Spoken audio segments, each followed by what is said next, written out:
Buckeye Nation, welcome to another edition of Silver Bullets Podcast. I'm your host, Shannon Sommers, contributor at Hayes and Cannon on theozone.net, director of the Ozone Radio Network, and producer of Across the Field with the Tony Gerdeman. Today we're going to talk some basketball. The Buckeyes just got done playing Citadel, beat them 94-65. Probably talk about some football because we got first early signing days, just stories are breaking out, some kind of craziness. And here with us today, we have Kyle Lamb from Land of 10. He's the podcast host over there at Land of 10, does a really good job with the shows. You can find him at Twitter at KYLamb8. Kyle, how you doing today? I'm good, Shannon. I appreciate you having me. It's nice to be in the second chair for a change. You get to mess with all the segues and the editing and all the fun that comes with that. So it's kind of relaxing just to sit here and just talk and not worry about all the other stuff. Yeah, it's been a while since I've had the pleasure of doing that. So, but you're right. It is when you're on somebody else's podcast, you get done, you're like, hey, I don't have to do all the hard work afterwards.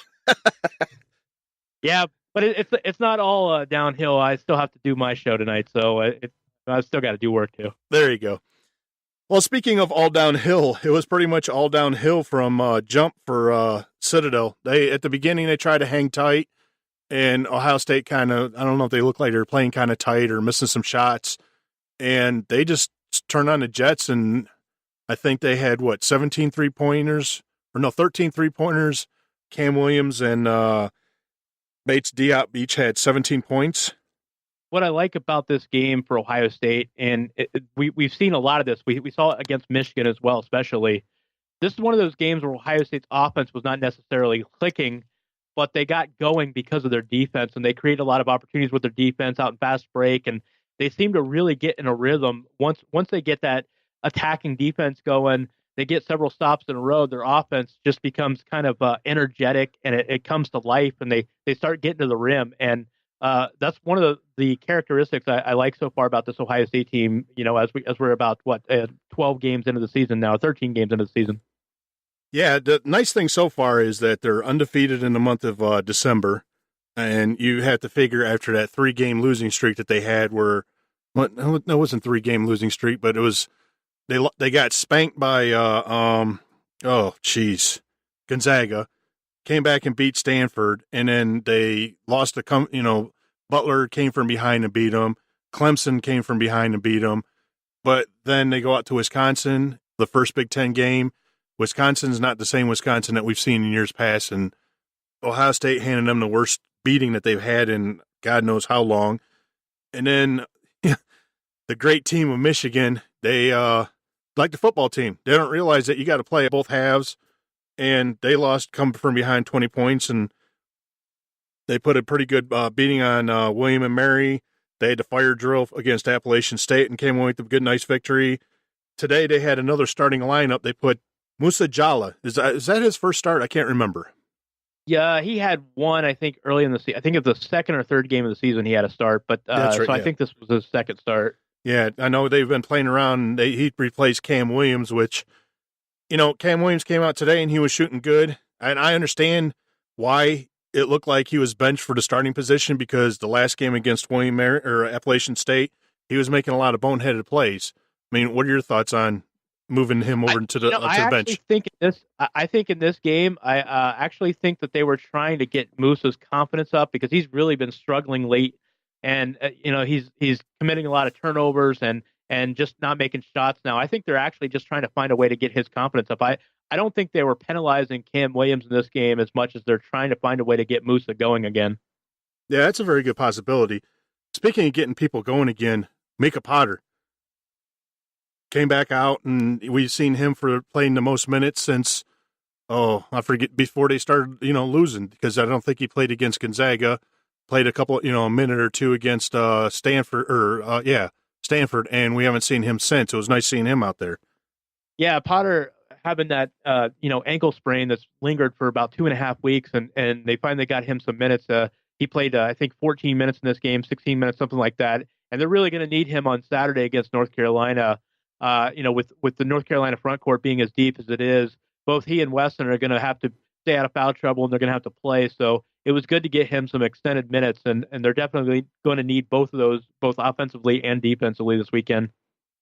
Now, what are your thoughts looking at the game Saturday against North Carolina? Yeah, I mean, look, I think this Ohio State team is playing really well. North Carolina, ranked number 7 right now, is probably playing like a top 5 team. So this is going to, Ohio State's got their work cut out for them. But I think Ohio State's playing with confidence. I think the way they're playing defense right now, they're the month of December, they're the number 1 team in the country field goal percentage inside the arc from 2-point range. They're really finding a way to get easy baskets inside, and that's going to be a little tougher against a big front line of the Tar Heels. But I think the confidence will carry over, and I think Ohio State's going to go in this game. I'm not sure if they're going to win or not, but I really think you're going to see a game that goes down to the wire, and I think you'll see Ohio State at least show up and play well, and make Ohio State fans proud of the way they played, and that's something we haven't always seen the last few years. So if that it does happen, win or lose, I think it'll be refreshing to see a game that's exciting and they battle down to the end. Yeah, this team definitely looks like, you look at the month of November and they go out to the West Coast and play against Gonzaga and just get blown out. You could tell that a lot of things for Ohio State, they went back to their old traits of just hurrying up and pulling up shots, taking bad shots. And just when they get into a dry spell, they just hang their heads and it's like a snowball effect and just keeps getting worse, worse, and worse.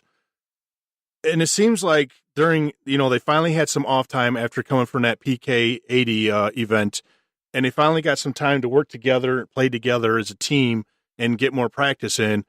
And you could see that they're buying into Holtman's system, and they're really getting together and they're playing for one another. I am more impressed with. It seemed like, especially the Butler game, like nobody wanted to step up and be the leader in order to say, hey, we're going to stop this run. And it looks like Deshaun Tate is that man is finally saying, you know what, this is my team. Well, I mean, what are your thoughts on that? Yeah, I definitely think he's definitely taken ownership of this group. And, I think the first half of that Gonzaga game they were kind of their own worst enemies because it felt like, they came out the first 10 minutes and were shooting so well. And I think that's kind of a mirage because this team can't just come out and the ball can't stick and them take, they can't play hero ball. They can't take challenge shots and expect to win. And that's what was happening in the first half against Gonzaga. And I think it was kind of a wake up call because they realized very quickly as the game wore on, they're not going to win against a team like Gonzaga or North Carolina playing that kind of ball. And they found it out against, Butler when they had 15-point lead. And I think they got a little too comfortable with that lead and they started turning the ball over, taking terrible shots. And, it was kind of trial by fire, but they're learning their lessons. And like you said, we're starting to see the coaching come through and that this team now, I think the ball movement, the last couple games especially, last 5 games has probably been as good as we've ever seen at Ohio, or I shouldn't say ever, as good as we've seen at Ohio State in the last 5 years. They're starting to work, realize what it takes to get good shots. We're seeing a lot better ball movement, especially when Andrew Dockich is in the game. I mean, he makes the offense really flow. But like you said, I mean, Jayshawn Tate is taking ownership. Dockich is showing leadership when he's on the floor. C.J. Jackson is starting to cut down on turnovers. He had 13 points, 7 assists, and only 2 turnovers against the Citadel. So, yeah, we're seeing this offense of Ohio State really start to click. They're starting, the things that they've been coached on the last couple months by this new staff is starting to be more consistent. It's becoming muscle memory. So, there's a lot to like about where this team is progressing, and they're really taking ownership of it. Yeah, definitely. This team, when the season first started, I know Tony and I were sitting there talking about it, and he said one of the things that's going to hurt Ohio State is guard play.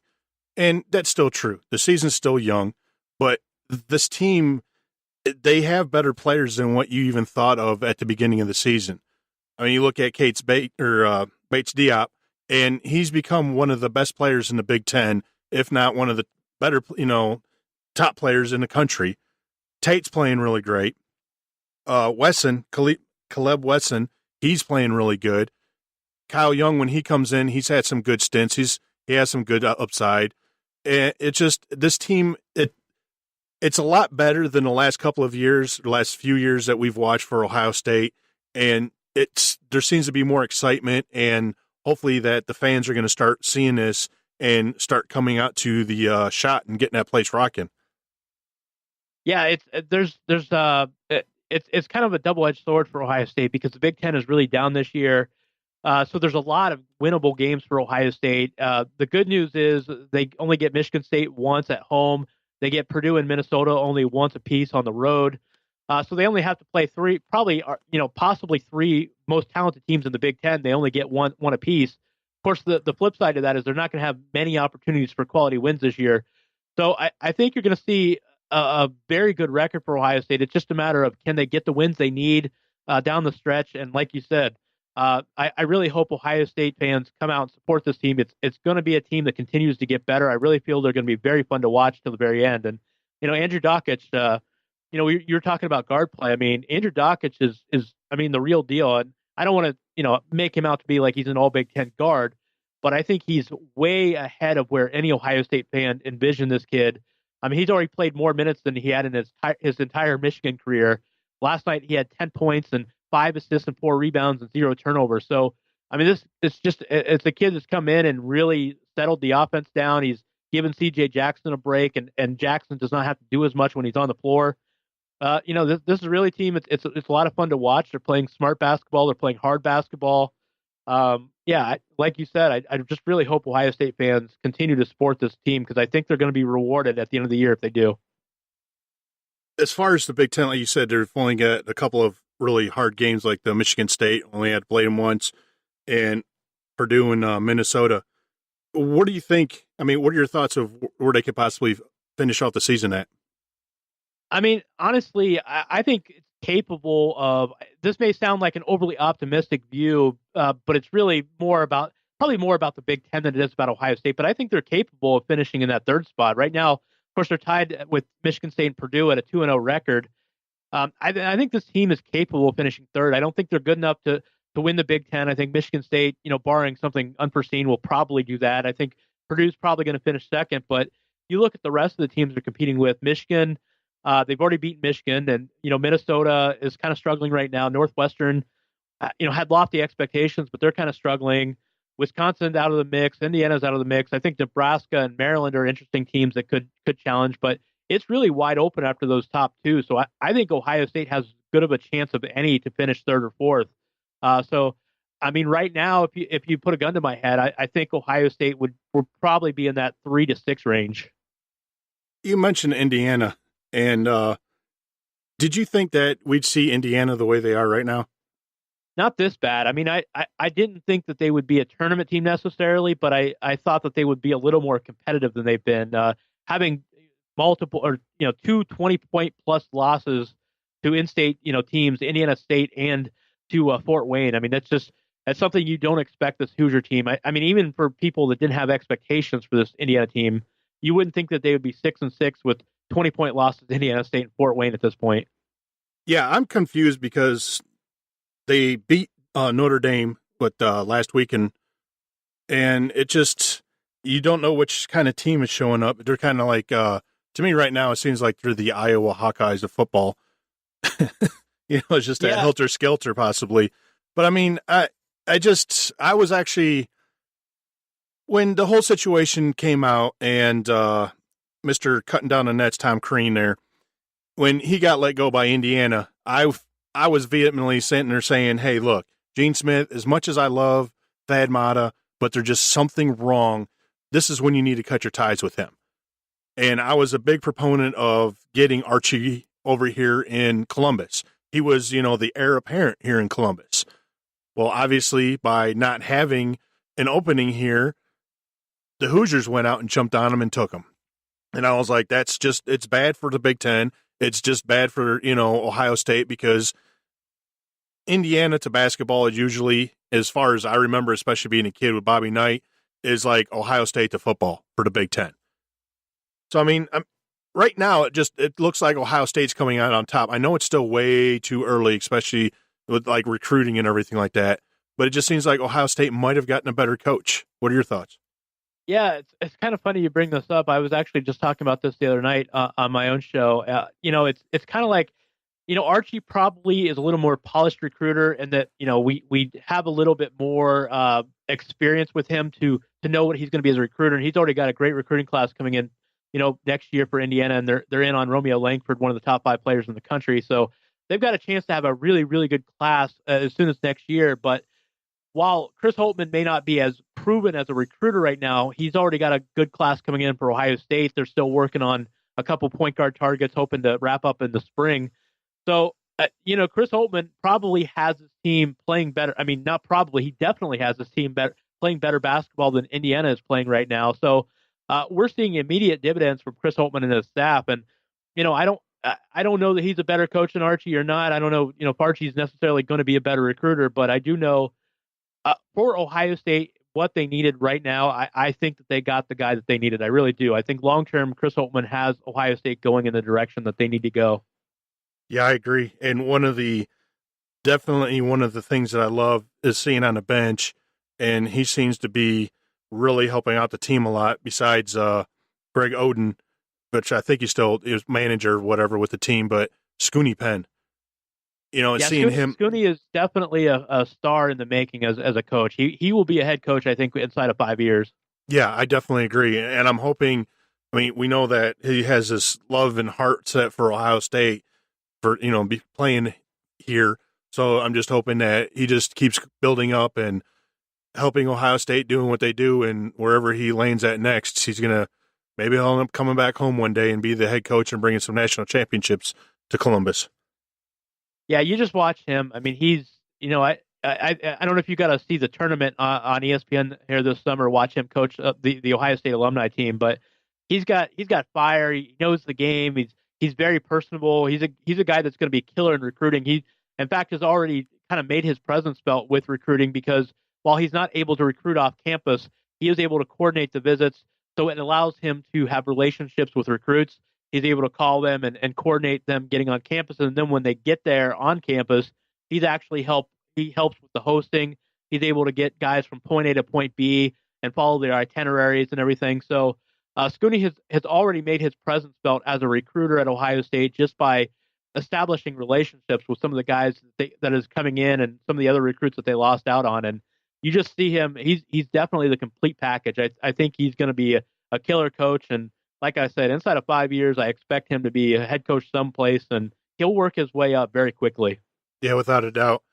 I know I see him with recruits coming from Skull Sessions over to the Shoe, and him and Holtmann and the other coaches and stuff.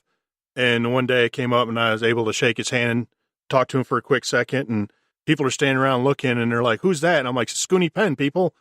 And everybody just looked all confused, and it just, this is a basketball town, but dang it, we could be this is a football town, but we can be a basketball town too.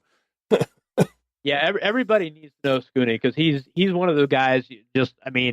You should want to like him because he really is. He's a great guy. I mean, here's a kid that, if you look at everything that happened, I mean, he followed Jim O'Brien from Boston College to Columbus, and he's only there a couple years, and shortly thereafter, Jim O'Brien gets fired. He had every reason in the world to just fade into oblivion and go back to Boston and never have any dealings with Ohio State ever again. But he didn't. He loved the university. He stuck around. He loves Columbus. His son is probably going to play for Ohio State in a couple years. Very, very good point guard. Fans are going to know the Penn name for sure because Dominic Penn is a future star in college. And like I said, I think it's going to be Ohio State. It's too early to say for sure, but just everything about Scooney, he loves Ohio State. He stuck around when he could have gone, and he's a real asset to the university, and he's somebody that everybody should know. Definitely. All right, we talked a little bit about recruiting, just as far as with Indiana, and mentioned Scooney Penn's son. Let's discuss a little football recruiting and some of the craziness that's going on. Micah Parsons and Ohio State, and a lot of recruiting fans out there were kind of hoping that something would happen, that Micah would end up in Ohio State. I mean, heck, he named his dog Brutus. I thought it was going to be a surefire thing, but then the Oklahoma game happened, and now all of a sudden, and why it's coming out now is kind of strange, but all of a sudden, Delandon reported today or yesterday, I think it was earlier today, that there was a NCAA recruiting violation. Ohio State reported it, and apparently they agreed to sever contact with Micah, and that was part of the agreement with the NCAA. I guess I'm just going based off what the Landon report, from what I'm comprehending from it. And then Micah Parson's dad came out today and said, no, I think it was the tweet, and they never told us about the violation or anything. But what are your thoughts on this? Yeah, I mean, it's a strange situation. I mean, first of all, I think people need to. It's easy to want to kill the messenger. It's easy to want to be mad at the media. It's easy to want to be mad at Micah Parsons.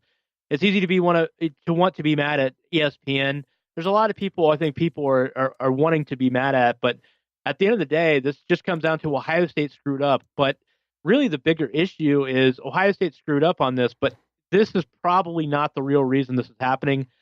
When it comes down to it, Ohio State had issues with Micah Parsons all along. I mean, there were some immaturity issues that they were concerned about. And I think the tweet, criticizing, Ohio State for not benching JT Barrett, putting in Dwayne Haskins, when it comes down to it, that was just kind of the final straw. I mean, they were already, concerned about, the maturity issues. And I think that Micah Parsons just gave them a reason. And I don't think that the NCAA issue is the main reason why they cut ties. The way I read this is just this was an easy escape for Ohio State. They were already contemplating getting out of that relationship, so to speak. And I think when the NCAA recruiting violation happened, that's just Ohio State's way of saying, okay, well, we can cut ties and we'll just blame it on this. And I think that that's probably what happened if I had to guess. But I definitely don't think that this is the main reason they cut ties. And so it's a more complicated issue than that. Now, we got some word today, and I guess, I don't know if the high school wasn't thinking or what, but it's Alex Williams, I believe, is flipping from West Virginia to Ohio State. Was that kind of a shock to you?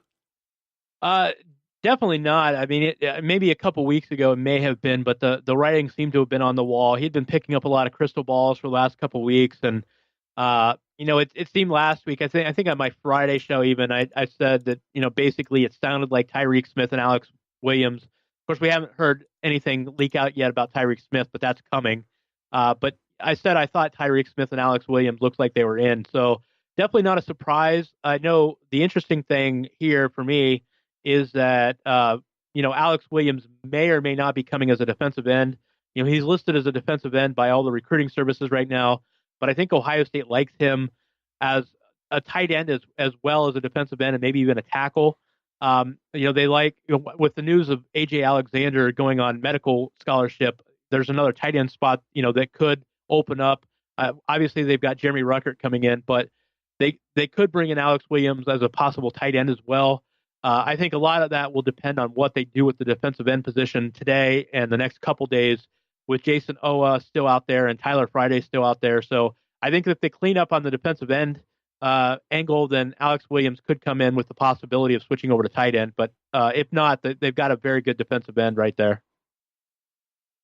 Now, we're sitting there looking at, was it Matthew Baldwin? He committed to Ohio State. I think he was officially committed to, was it Missouri at first? It was, Colorado State initially. Colorado State, yeah. And flipped over to Ohio State. And then Emory Jones has been sitting there saying everything about he's still going to come with Ohio State. He's still with Ohio State. But it seems that Ohio State is not talking with him anymore. Yeah, the way it's been reported, I don't think Ohio State even sent a letter of intent for him to sign. So basically, they're just either wanting him to be gone or assuming he's gone or both. But it doesn't appear that Jones will be signing with Ohio State, regardless of what he says publicly on Twitter. As late as Tuesday evening, I think he was still trying to make it sound like he had a tough choice ahead. But if he does have a tough choice, I don't think that choice includes Ohio State anymore. I think the Buckeyes have moved on. And I've been saying this for the last 2 weeks, and I wouldn't have imagined myself saying it until 2 weeks ago. But ever since I saw Matthew, after he committed and I saw Matthew Baldwin, I just sat down for a whole weekend watching videos of his. I'm sold on this kid. I think Ohio State is getting a very good deal, and I'm not surprised that they're moving on if that's the case, because I think they really like the quarterback that they're getting. Now, we were talking about Micah Parsons and the tweet. There was also another recruit that was at the game, and let me tell you something. I stood next to this kid. He walked by me. and I think the ground shook underneath him. Jackson Cameron, he tweeted out the same thing about, that basically JT should be benched after the Oklahoma game. But Ohio State's still on him, and he's supposed to be announcing 11 a.m. where he's going. I mean, what are your thoughts on him? Yeah, I think he's been a Buckeye for several months. I mean, you never know in recruiting, and anything could happen. So I don't want to say it's a done deal or it's a lock, but I think everything this kid has done has just been to drum up interest. I think he's planned on being a Buckeye. I mean, he didn't grow up necessarily as your prototypical Ohio kid that just dies to be in the scarlet and gray. So it's not necessarily that he's a diehard Ohio State fan, but everybody around him and his support group is an Ohio State guy. I just think that he has always intended to go to Ohio State unless something drastically changed. And I'm sure he went out to Los Angeles this past weekend and had a great time at USC. I'm sure he likes USC. I'm sure he likes Clemson. But when it comes down to it, I'll be very surprised if he's not a Buckeye come end of the day on Wednesday. Yeah, I was surprised. I mean, I see a lot of the recruits and stuff like that, and when I seen this kid walk by, I mean, I'm 6'2", almost 6'3". Well, I just, kind of push it to 6'3", 275, and this dude's 6'6", 330, and I was like, there's shadows all around me. So, I mean, he's definitely the real deal as far as size and everything, and I would not want to be going against this guy on game days. Yeah, I mean, and it's not, and size is very impressive, and as impressive as he is big wise, he's his game is every bit as impressive. You just watch film on him, and he's pancaking guys and left and right, and he's got a chance to come in. I mean, I really think he's got a chance to come into Ohio State if he does in fact commit like we're expecting. He's got a chance to come in and push for playing time right away. I mean, Jamarco Jones is gone, and I mean, there are certainly other guys there in the program already to keep an eye on, but I mean, Carmen is one of those guys that he has the it factor, and if he is in Ohio State in 2018, he's going to be hard to ignore in fall camp for the Buckeye coaches. Yeah, I mean, when I see him, I almost see an Orlando Pace with more hair. All right, like I said, when this comes out, signing day, we'll either be halfway through it or, whatever the case may be. Do you see any surprises coming for Ohio State? Not on signing day. I know the book's still out on Jaden Woodbay. He's supposed to be announcing at 8:30 p.m. Eastern time, 5:30 there local time in California. A lot of crystal balls have come in for USC on Woodbay, but I think that could go either way. I think that's 50-50. The rest of the class, I think it'll be standard by the book. I think most of the guys that are supposed to sign will sign. There are a few other guys that may linger. Jason Owa may or may not sign on Wednesday. We'll see what Owa does, but I think most of at least as far as today, Wednesday is concerned, I think most everything will be by the book. I don't see any surprises today, but I would not be surprised if Ohio State picks up a surprise or two in the next couple weeks before the February signing period. Yeah, I think one of them is going to have to be, for position-wise, is tight end, since it looks like Ohio State lost one of their tight ends who will forever be known as the person who, I don't know if you want to be on the Michigan side saying that he blocked the first down, or the Ohio State side, he helped get the first down. The Alex was this, I forget his name now. AJ Alexander. Yeah, AJ Alexander. So, I mean, and he was announced today that his football career is over. He's still going to have a scholarship with Ohio State, but it's just he will not be able to play anymore. He is done for his injury.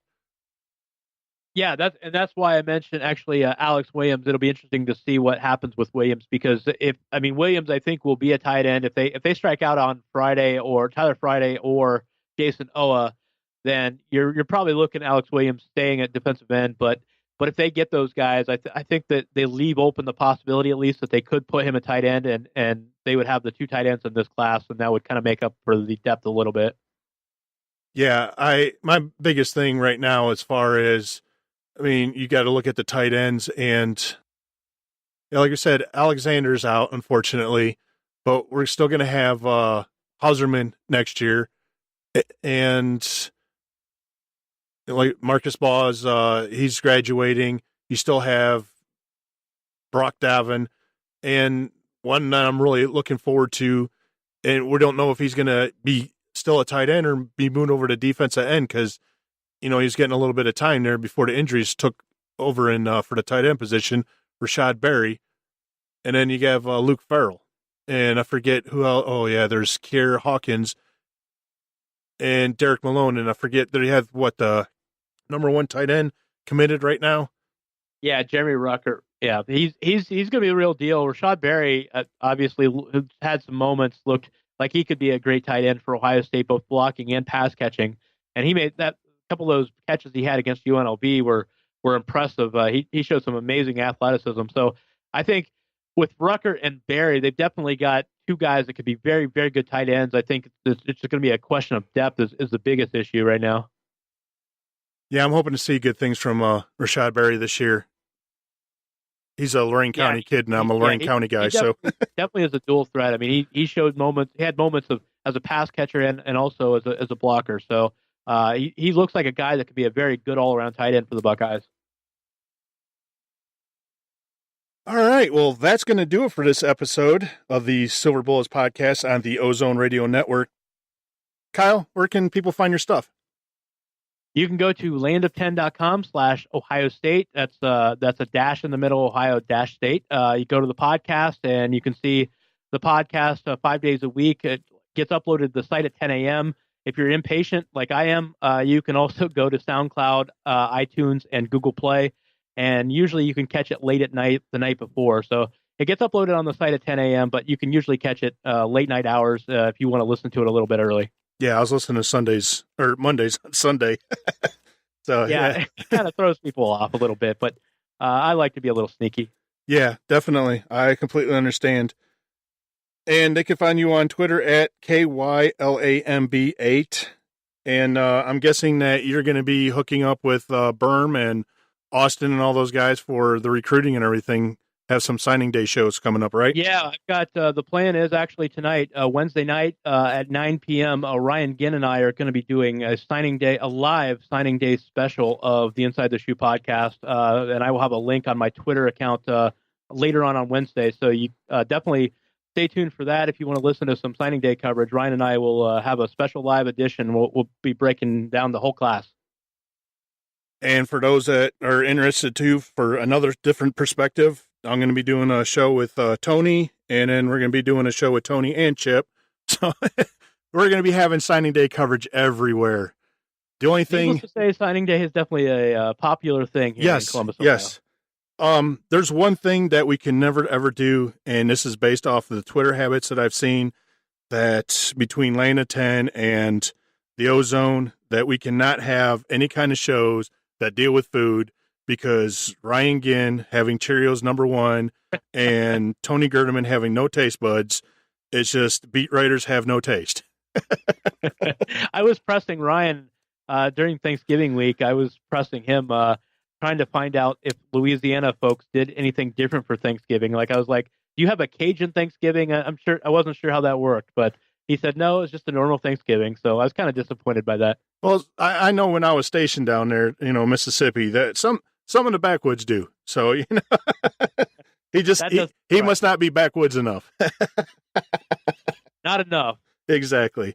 So, all right, Kyle, I'd like to thank you for coming on. And for anybody on this show, you can subscribe to this show and hear us on SoundCloud, Stitcher, Google Play, iTunes, iHeartRadio, YouTube, and I think that's everything, and Spreaker. So, yeah, I'm going to get this out as soon as I can also, and look forward to talking with Tony and getting his signing day done and everything. And we got some, Chip and I are going to be doing some preview for the Big Ten Bowls, and the next week we're going to be doing some USC coverage, getting ready for the Trojans for the Texas Rose Bowl, we'll call it. USC, how about that? Yeah, it's going to be a good game. I have a funny feeling that we're going to see a lot of rushing yards, but I got to look more into that game. It's going to be fun. Have a good night and go Bucks. Thanks, Shannon.